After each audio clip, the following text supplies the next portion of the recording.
breaking news overnight in the immigration battle. The Supreme Court acting on an emergency appeal from the ACLU involving potential new deportation efforts. Our senior White House correspondent, Selena Wang, is live for us in Washington with the latest now. Good morning, Selena.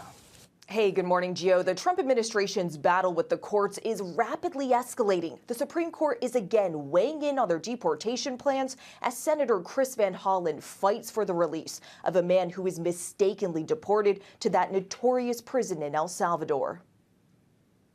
Overnight, in a temporary move, the Supreme Court blocking the deportation of Venezuelan migrants held in Texas under the Alien Enemies Act, a centuries-old law that provides little to no due process. The court ruling on an emergency appeal from the ACLU directing the administration to pause the deportations until further order of this court. The ACLU saying they're relieved and that these men were in imminent danger of spending their lives in a horrific foreign prison without ever having had the chance to go to court. This comes amid the showdown over Kilmar Abrego Garcia, a migrant who was mistakenly deported to the infamous SCOTUS prison in El Salvador. Senator Chris Van Hollen arriving back in the U.S., recounting their face-to-face meeting. He was traumatized by being at SCOTUS and fearful of many of the prisoners in other cell blocks.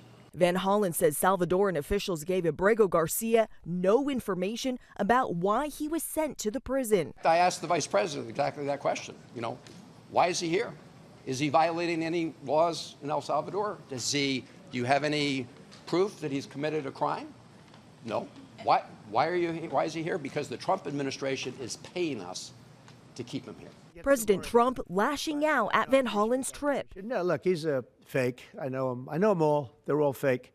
And they have no interest in that prisoner. That prisoner's record is unbelievably bad. The Trump administration insists Abrego Garcia is a violent gang member, which his family denies. He has no criminal convictions and they've provided no evidence.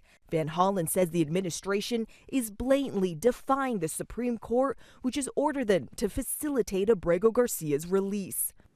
Senator Van Hollen says that Abrego Garcia's case is about more than just one person. He says it's about protecting the constitutional rights and due process of every person who lives in America. Janae? All right, Selena Wang there in Washington. Thank you.